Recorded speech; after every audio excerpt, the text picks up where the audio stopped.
Olá, meus irmãos, a paz do Mestre Jesus esteja com todos vocês. Que Deus abençoe quem me ouve e que o Deus Todo-Poderoso possa se fazer presente por meio dessa poderosa palavra e falar conosco, sempre por intermédio dela. Como que está o coração, irmão? Como que está o coração, minha irmã? Não esmorece a fé não diante das batalhas da vida. Vamos lá, o Senhor vai nos ajudar e eu creio que o Senhor vai nos colocar do lado de pessoas que podem nos fortalecer, nos sustentar, nos encorajar e que têm a mesma visão de vida que nós temos. Vamos lá? O texto hoje, para nossa breve reflexão, encontra-se no livro de Atos dos Apóstolos, capítulo 21.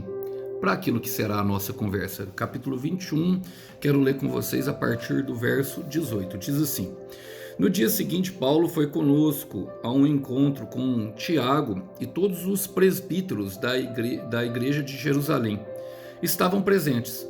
Depois que Paulo os cumprimentou, relatou os detalhes do que havia realizado entre os gentios por meio do seu ministério.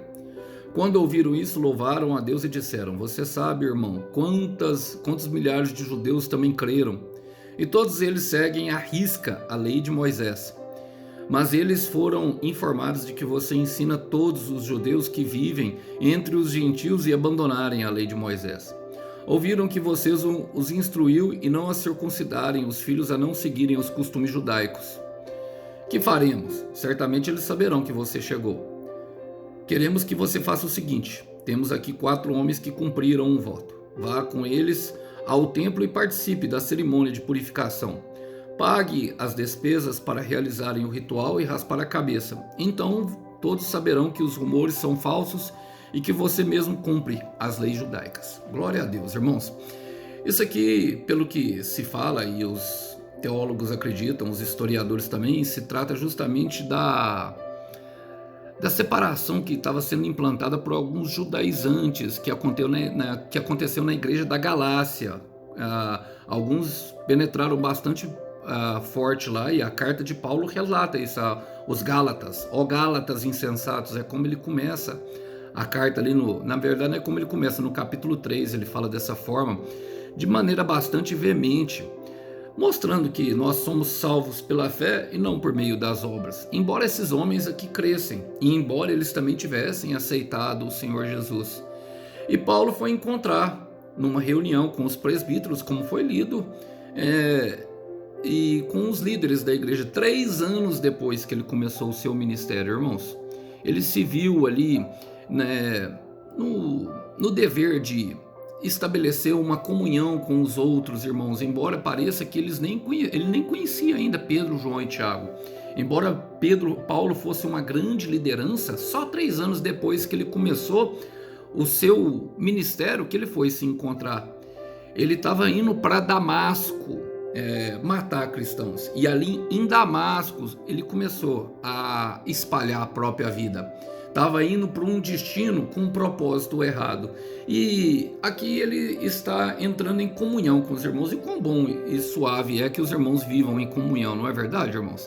E mediante a isso, o livro de Atos, que é um livro de transição entre Jesus Cristo e nós por meio desses homens, relata isso. Quero fazer as aplicações pertinentes a nós, referente a esse texto. Começa falando assim: no dia seguinte, Paulo foi conosco a um encontro com Tiago e todos os presbíteros da igreja de Jerusalém. Da igreja de Jerusalém. E todos os presbíteros estavam presentes. A palavra fala. Irmãos, dia seguinte aqui é justamente quando ele recebeu a profecia do profeta Ágabo, com os pés e as mãos amarradas. Então, logo depois que ele recebeu a profecia, o Senhor colocou ele com pessoas a quais ele precisava estar.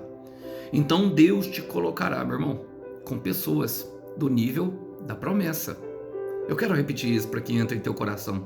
Deus te colocará com pessoas do nível da promessa.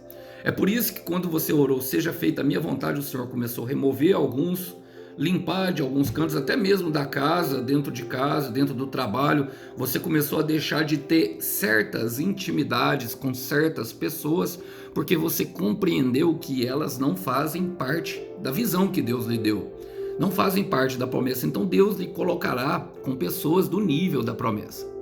Em Salmo 40, versículo 4 fala: há muitas bênçãos para aqueles que confiam no Senhor, e não depende de homens orgulhosos, e nem se apega aos mentirosos.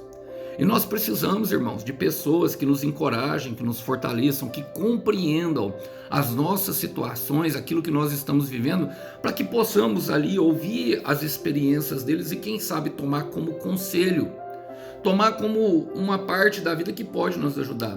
Valorize o testemunho do fiel, irmão. Eu quero repetir, valorize o testemunho do fiel, irmão. E eu falo do fiel porque tem os infiéis e a gente precisa também ter discernimento nesse caminho. Mas é necessário. O testemunho do fiel, ele é a chave que abre as portas do coração para aquele que está com o coração endurecido venha a crer. Olha o que a palavra fala. Depois que Paulo os cumprimentou, versículo 19, relatou em detalhes o que Deus havia realizado entre os gentios por meio do seu ministério. Paulo chegou, cumprimentou, fez tudo o que precisava fazer, irmão. Mas o que ele começou a fazer? Ele contou tudo que Deus tinha feito. E eu creio que Deus vai estabelecer conexões com pessoas que estão ouvindo essa mensagem.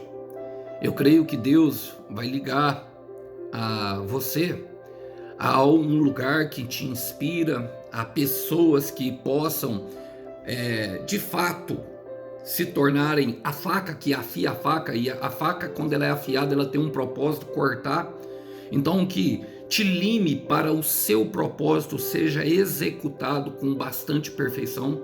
Eu creio que Deus vai te colocar do lado de pessoas, mas quando você estiver de frente, não se acanhe. Sei que Deus já fez muitas coisas, sei que Deus tem feito e sei que Deus fará grandes coisas através da sua vida, meu irmão. Da sua vida, minha irmã, que tem me ouvido.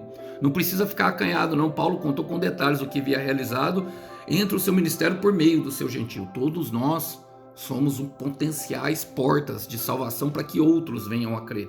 Em Salmo 126, versículo 3, a palavra fala: grandes coisas o Senhor fez por nós e por isso estamos alegres. Então relate, fale com riquezas de detalhes. Conte tudo, irmão. Conte tudo, minha irmã. Conte-me tudo e não esconda-me nada. Olha, no versículo 20 diz: quando ouviram isso, louvaram a Deus. Quando ouviram isso, louvaram a Deus. Por quê, meu irmão? Quando há clareza de fatos, mudamos a maneira de pensar. Talvez Pedro, Tiago e João e os outros presbíteros estivessem com o pé atrás com Paulo. Afinal, o fermento dos judaizantes estava ali borbulhando, irmão. E quem é que não se deixa levar? Você já viu, irmão, uma pessoa que fica vendo só noticiário na TV? Rapidamente ela fica com medo. Você já viu uma pessoa, um dia eu fui ministrar um irmão, e ele perguntou para mim, eu falei: irmão, mas que tipo de música que você ouve? O que você fica vendo em casa na madrugada? O irmão só via filme de terror. E as músicas, irmão, era de Marilyn Manson pra cima, só satanista, só pessoa que adora ao Satanás. Então o medo estava dentro do coração daquela pessoa. Satanás achou a porta ali e entrou. E aí não tem como, irmão.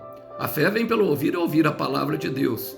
E agora, quando há a clareza dos fatos, nós mudamos a maneira de pensar.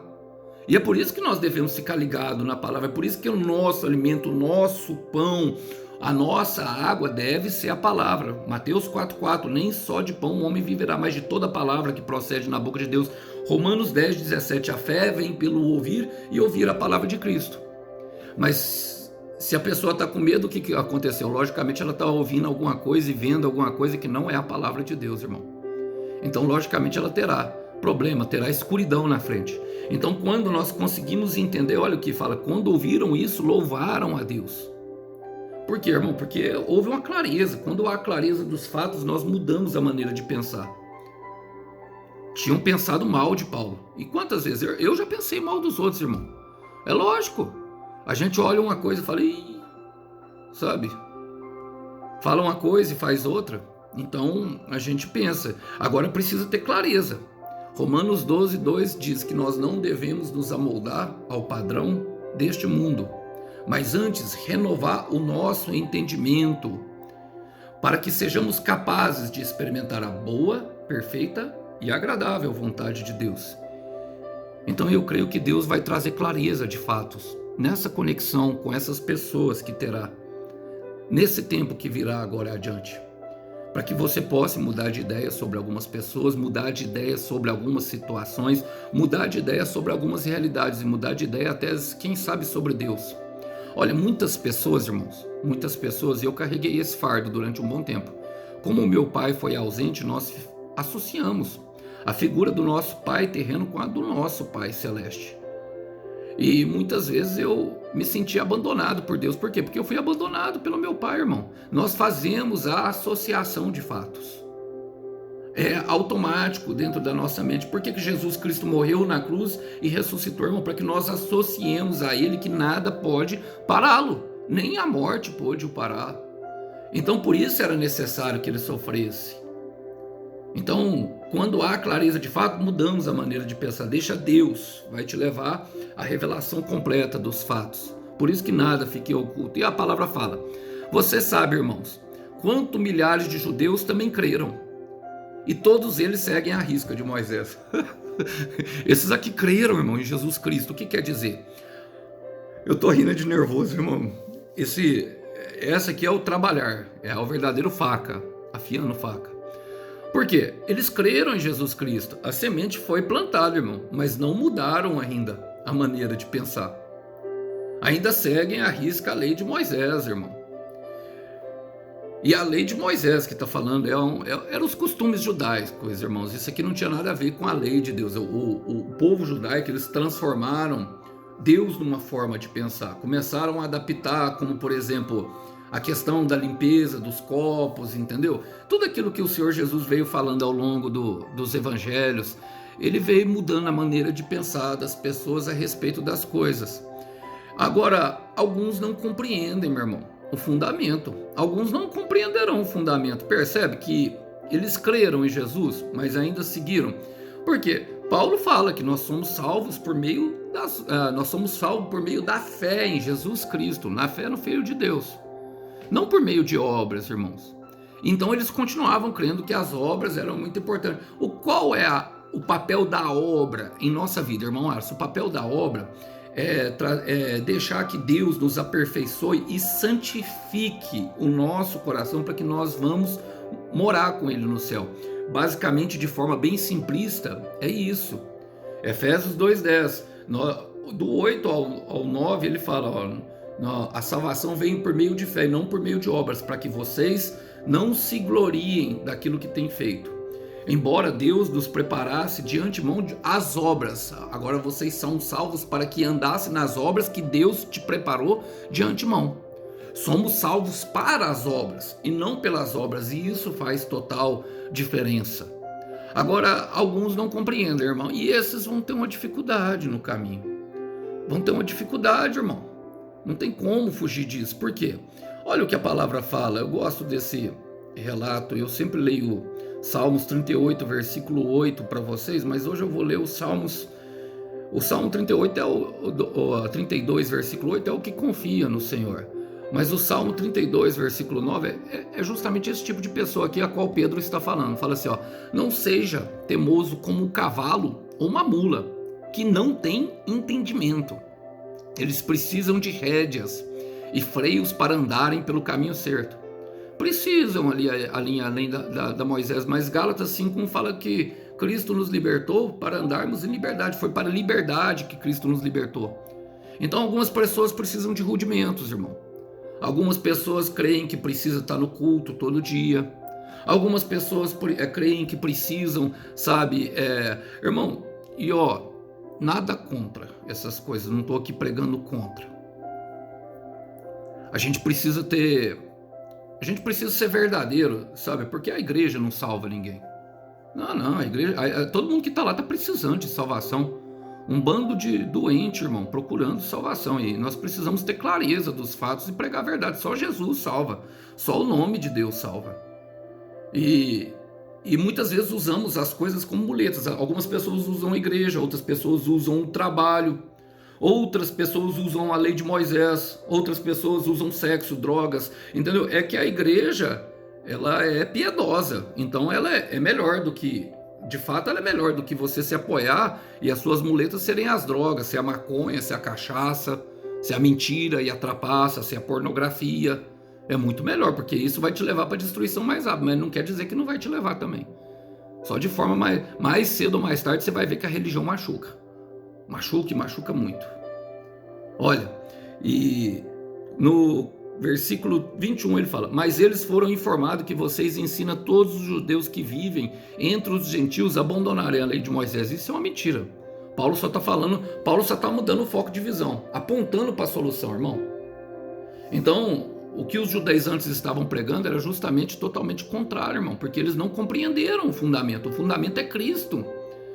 E nós precisamos entender, olha, o que a palavra fala, mas eles foram informados que você ensina a todos. Eles nem conversaram com Paulo, foram informados. Sabe o disse-me disse? O boato. O boato é uma das maiores armas do inferno. E o inferno ele começa a trabalhar justamente no âmbito das informações. Meu irmão, a maioria das guerras são geradas no âmbito da informação. E naquilo que nós vivemos hoje, irmão, o inimigo ele é astuto, sagaz e sigiloso. E a internet, meu irmão, ela é fonte de fantasia. A internet ela é fonte de ilusão. Então as pessoas ficam procurando ali respostas de Deus. Tem irmãozinho, irmãzinha que, sabe, recebeu uma revelação de Deus, mas a revelação foi o Facebook, um Instagram falso que ele usou para vasculhar a vida do irmão, a vida do marido, entendeu? E aí achar alguma coisa lá. Isso foi você que caçou com a própria mão. Fomos nós que caçamos com a própria mão. É o que mais existe hoje, irmão. Tá cheio de gente assim que não confia em Deus, confia nas suas próprias mãos. E o que isso acontece, irmão, com a questão da dúvida, com a questão da informação falsa? Gera dúvida. Os irmãos geraram dúvida sobre a integridade de Paulo, natural. Olha o que fala em Romanos 14, 23. Paulo respondendo isso, ele fala: entretanto, quando alguém acha que comer alguma coisa está errado, não deve fazê-lo. Ele peca se o fizer, pois não come com fé, e tudo que não provém da fé é pecado. E eu quero me apegar a essa parte, porque esse capítulo inteirinho de Romanos Paulo 14, é Paulo falando: ó, irmão, se tem algum que consagra o sábado, deixa o irmãozinho consagrar o sábado. Se tem algum irmão que acha por bom não comer certo tipo de comida, que não come, e outro que acha que comer, irmão, façam tudo para a glória de Deus. Quer comais, quer bebais, façam tudo para a glória de Deus. E esse está em Coríntios. As mesmas preocupações, as mesmas coisas, e até hoje, de fato, isso está introduzido como, sabe, pequenos rudimentos da fé que não levam e que não propiciam a salvação. O que Paulo pregava, irmão? A fé em Jesus Cristo, a graça redentora que nós temos. Por quê? Porque Paulo focava na solução. E tudo que não provém da fé é pecado, irmão. Por quê? Porque gera dúvida em nosso coração. Tiago fala que aqueles que duvidam são balançados como um vento de um lado e para o outro. Ora eu acredito numa coisa, estou indo para cá, e agora eu acredito no outro, eu vou para lá. E não, irmão, nós devemos acreditar na palavra implantada. Senhor Jesus é a palavra encarnada, a palavra implantada em nosso coração. E aí acontece algo que eu acho interessante no meio do texto que Lucas relata. Ele fala: que faremos? Certamente eles saberão que você chegou. Que faremos, irmão? Então, até para nós, sabe, haverá momentos de incerteza. O que faremos? Saberão que você chegou. Logicamente estão querendo proteger a vida de Paulo, e haverá momentos de incerteza, meu irmão, na caminhada.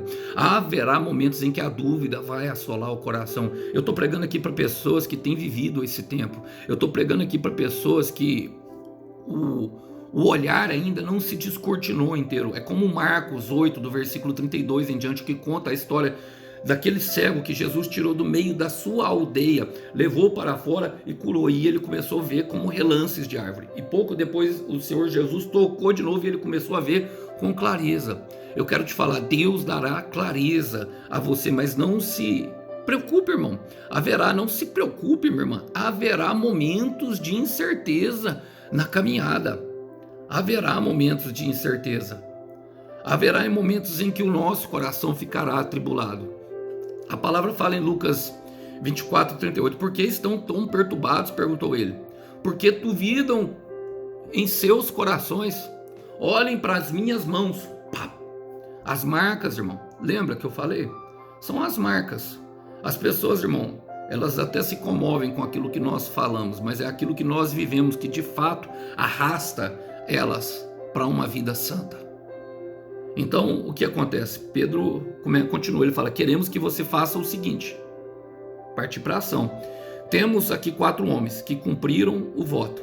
Então, aqui a gente percebe, irmão, temos aqui 4 homens que cumpriram o voto. Vá com eles ao templo e participe da cerimônia de purificação. Olha, faça, meu irmão, faça mesmo que você não queira, pelo bem comum. Faça mesmo que você não ache correto naquele momento. Paulo não se via mais, mesmo ele tendo participado, ele não via. Mas olha o que o próprio apóstolo Paulo, eu amo esse texto de paixão, porque revela um sentimento de servir ao próximo com muito amor e devoção, sabendo que quando nós fazemos o bem ao próximo, nós estamos fazendo o que é bom aos olhos de Deus, quando nós agradamos ao nosso próximo, nós agradamos a Deus. Então 1 Coríntios 9, do versículo 19 ao 23, vou ler esse texto. E isso tem uma real vantagem, embora seja livre de todos, fiz-me escravo de todos, a fim de ganhar o maior número possível de pessoas. Quando estou com os judeus, vivo como judeus, para que eles ouçam o evangelho e eu possa ganhá-los para Cristo. Quando eu estou entre os que eles estão debaixo da lei, não discuto com eles, embora não concorde, porque desejo ganhá-los. Quando estou com os que estão sem lei, concordo com eles tanto quanto possível, com a exceção naturalmente de que, como servo de Cristo, eu devo fazer sempre o que é correto. E assim, concordando com eles, posso ganhá-los. Ele está falando aqui justamente daqueles que vivem como rebeldes, irmão, que ele faz tudo o quanto o possível que não desagrade a Deus para que possam ganhar para Cristo. Não devemos nos entregar totalmente, não. Ele faz essa ressalva. E no versículo 22 ele fala, e é justamente a esse que se refere esse, quando estou com aqueles cuja consciência é fraca, torno-me fraco. Assim, qualquer que seja o tipo de pessoa, eu procuro achar um terreno comum com ela, para que permita-me falar de Cristo e eu possa salvar alguns. Tem propósito, irmão, falar do Mestre. Faço isso para levar o Evangelho a eles e também pela bênção que eu recebo quando os vejo vir a Cristo. Tem uma bênção prometida, irmão, para quem se dispõe, sabe? Não é falsidade, irmão. Não é. Esses discípulos, esses judaizantes, eles aceitaram, a semente foi plantada. Só que eles estão no processo de santificação. E algumas coisas, irmão, mexe mais com o nosso coração durante esse processo. Devemos ter sabedoria e olhar para a palavra. Foi assim que o mestre fez. Como? Olha, a palavra fala, pague as despesas para realizar o ritual de raspar a cabeça. Irmão, ele pagou, ou seja, usou de compaixão. O mesmo que o mestre fez. O mestre não pagou pelos nossos pecados. Deus não é o nosso Redentor. Jó fala em Jó capítulo 19, versículo, eu sei que o meu Redentor vive, por fim se levantará por mim. Então se levante, irmão, a favor de alguém. Se levante, meu irmão, use da compaixão. Use da compaixão. Judas 1:22 fala, tenham compaixão daqueles que duvidam. E no final das contas, então todos saberão que os rumores são falsos e que vocês cumprem as leis judaicas. Perceba que tinha rumores, que era falsidade e que Paulo, ele andava, meu irmão, em perfeita sintonia com Deus. Irmão, quem anda com Deus não vai ficar aí pecando por aí, não. Não vai, não. Sabe, quem confia em Deus, irmão, sabe, o pecado aborrece o coração daquela pessoa. Não estou dizendo que nós não vamos pecar, não, Alisson. Não é isso, não. Irmão, eu mesmo às vezes peco e tem dias que a gente está mais suscetível.